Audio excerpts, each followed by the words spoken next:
Assalamualaikum dear aspirants, welcome to my channel.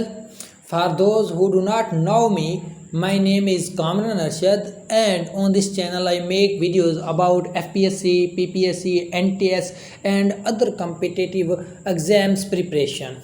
And I also make videos some of subjects which I used to teach including account, finance, commerce and business administration.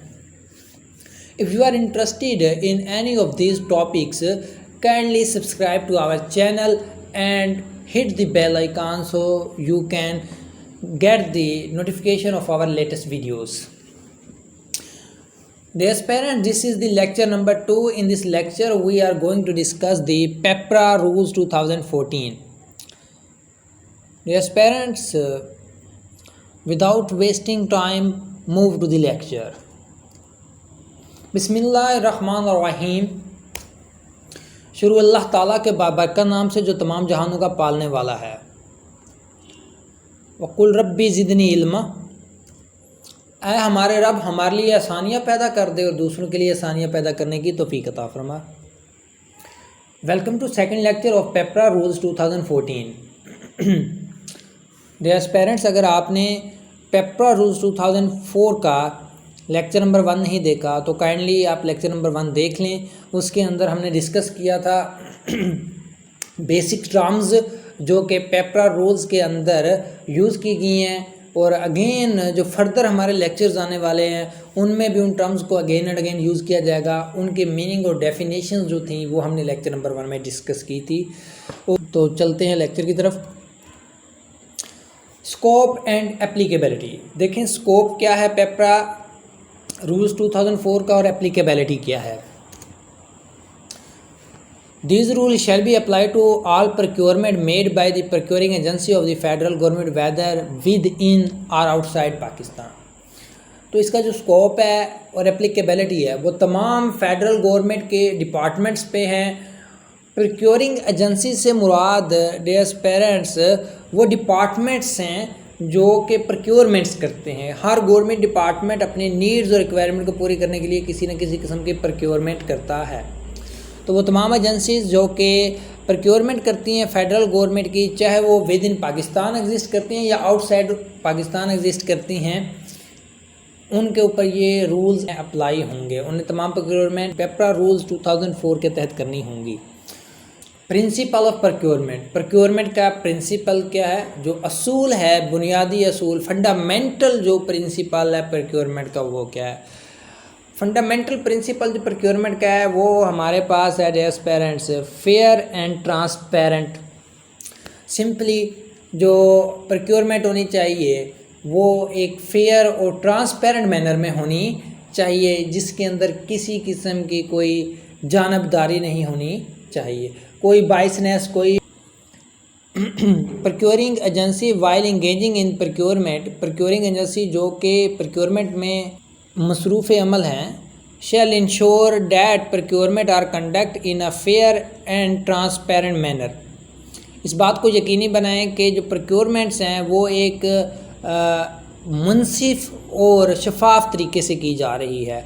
Object of procurement bring value for money to the agency. जो procurement का बुनियादी मकसद है वो value of money bring to the agency.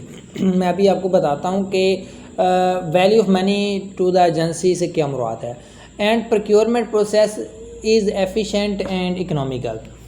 Principal of procurement के अंदर 3 चीज़ें discuss की गई हैं। फर्स्ट ऑफ ऑल जो डिस्कस की गई है वो ये है कि प्रोक्योरमेंट का जो प्रोसेस होना चाहिए, जो प्रोक्योरमेंट होनी चाहिए वो एक फेयर एंड ट्रांसपेरेंट होनी चाहिए। सेकंड जो चीज़ डिस्कस की है वो value for money to the agency. Value for money to the agency mean कि अगर प्रोक्योरिंग एजेंसी 1 रुपये भी खर्च कर रही है तो उस 1 रुपये से उसे जो बेनिफिट हासिल होना चाहिए था वही बेनिफिट उसे हासिल हो। और जो प्रोक्योरमेंट का प्रोसेस होना चाहिए एफिशिएंट होना चाहिए और इकोनॉमिकल होना चाहिए। नेक्स्ट है international and inter governmental commitments of the federal government. Dear parents, international and inter governmental commitment of the federal government mean to say कि समटाइम्स जो फेडरल गवर्नमेंट है उसके कुछ इंटरनेशनल कमिटमेंट्स यानी कि कुछ एग्रीमेंट्स या कुछ ट्रीटीज़ होते हैं, इंटरनेशनल ट्रीटीज़ होते हैं जिनको मद्देनज़र रखते हुए उन्होंने डील करना होता है with other states. Whenever these rules are in conflict with an obligation or commitment of the federal government arising out of international treaty or an agreement with a state or states। भी किस्म का अगर ये पेपरा rules 2004 और किसी international agreement या international treaty के जो अंदर नुकात हैं और जो रूल्स हैं इनके अंदर किसी किस्म का कन्फ्लिक्ट आ जाता है, तजाद आ जाता है, अगर ये एक दूसरे के अपोजिट हो जाते हैं तो उस सूरत हाल में क्या होगा?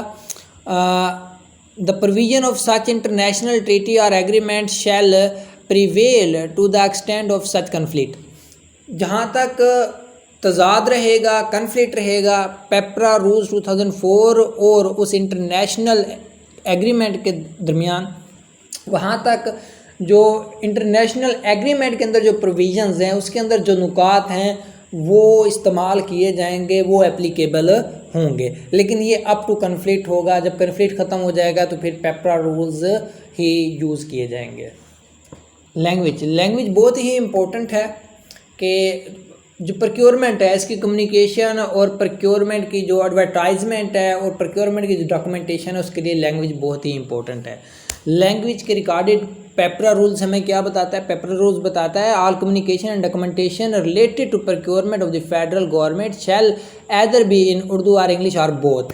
के पेपरा रूल्स ये कहते हैं कि तमाम जो कम्युनिकेशन है और डॉक्यूमेंटेशन है प्रोक्योरमेंट की वो या उर्दू में होनी चाहिए या इंग्लिश में होनी चाहिए और दोनों में भी हो सकती है। एक्सेप्ट, यहाँ पे इस्तिस्ना हासिल है, except where a procuring agency is situated outside the territory of Pakistan and procurements are to be made locally। इस्तिस्ना हासिल है कि अगर गवर्नमेंट की कोई एजेंसी जोन सी है, प्रोक्योरिंग एजेंसी जोन सी है, वो आउटसाइड पाकिस्तान एग्जिस्ट करती है तो और वो प्रोक्योरमेंट लोकली करना चाहती है तो the procuring agency may use local language in addition to Urdu और इंग्लिश। तो उर्दू और इंग्लिश के अलावा वो प्रोक्योरिंग एजेंसी लोकल लैंग्वेज वहाँ की यूज़ कर सकती है। तो एक चीज़ आपको क्लियर करता चला जाऊँ कि जो फेडरल गवर्नमेंट के कुछ डिपार्टमेंट्स हैं उनके ऑफिस जोन से हैं वो फ़ॉरेन भी काम कर रहे होते हैं। जैसे अगर हम मिनिस्ट्री ऑफ फ़ॉरेन अफेयर की बात करते हैं तो ministry of foreign affair zone से हैं, उनके जो सफारत खाना है वो तकरीबन पाकिस्तान के सफारत खाने पूरी दुनिया के अंदर मौजूद हैं। हर मुल्क के अंदर सिर्फ उन ममालिक में पाकिस्तान के सफारत खाने मौजूद नहीं है जिनको पाकिस्तान ने एक्सेप्ट नहीं किया या जिन्होंने पाकिस्तान को अभी तक एक्सेप्ट नहीं किया। इसके अलावा पूरी दुनिया भर में मौजूद हैं। अब हमारा चाइना के अंदर जो सफारत खाना है अगर उसने कोई प्रोक्योरमेंट करनी है लोकली, वहाँ से कुछ चीज़ें परचेज़ करनी है तो डेफिनेटली उन्हें लोकल लैंग्वेज यूज़ करनी पड़ेगी। तो वो लोकल लैंग्वेज यूज़ कर सकते हैं इन एडिशन टू उर्दू और इंग्लिश। इसमें जो दूसरा पॉइंट है where rules of local language is found essential, जहाँ पर भी लोकल लैंग्वेज का इस्तेमाल ज़रूरी हो जाए, लोकल लैंग्वेज का इस्तेमाल किया जाए। The original documentation shall be in Urdu और इंग्लिश, जो ओरिजिनल डॉक्यूमेंटेशन होगी उस प्रोक्योरमेंट की वो उर्दू या इंग्लिश में होगी। Which shall be written on the record, जो कि रिकॉर्ड का हिस्सा बनाई जाएगी। That will be use for the record purpose. For all other purpose their translation in local language shall be use, और बाकी तमाम मकसद के लिए लोग उन्हीं जो ओरिजिनल डॉक्यूमेंटेशन है जो कि इंग्लिश या उर्दू में तैयार की जाएगी उसकी ट्रांसलेशन यूज़ की जाएगी। Provided that such use of local language ensure maximum economy and efficiency in the procurement. और ये जो रूल यूज़ किया जाता है लोकल लैंग्वेज का, इसका मकसद ये है कि वहाँ से मुकामी तौर पर जो प्रोक्योरिंग एजेंसी है वो एक एफिशिएंट प्रोक्योरमेंट कर सके, एक अच्छी प्रोक्योरमेंट कर सके, परचेज़ कर सके। इसको मैं अगर आप एक एग्जांपल देख के मैं आपको वाज़े करूं कि अगर आप पेशावर में जाते हैं तो पेशावर के अंदर आपको पता है कि KPK का सदर मुकाम पेशावर है और पेशावर के अंदर पश्तो बोली जाती है। और अगर वहाँ जाके आप दुकानदारों से अच्छी कम्युनिकेशन करना चाहते हैं, चीज़ अच्छे तरीके से परचेज़ करना चाहते हैं तो आपको पश्तो आना ज़रूरी है। वैसे परचेज़ तो आप कर लेंगे बट आप उनसे अच्छी तरह कम्युनिकेट नहीं कर सकेंगे। In case of dispute reference shall be made to the original documentation attend on the record.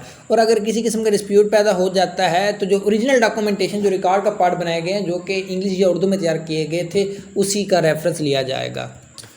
हमारा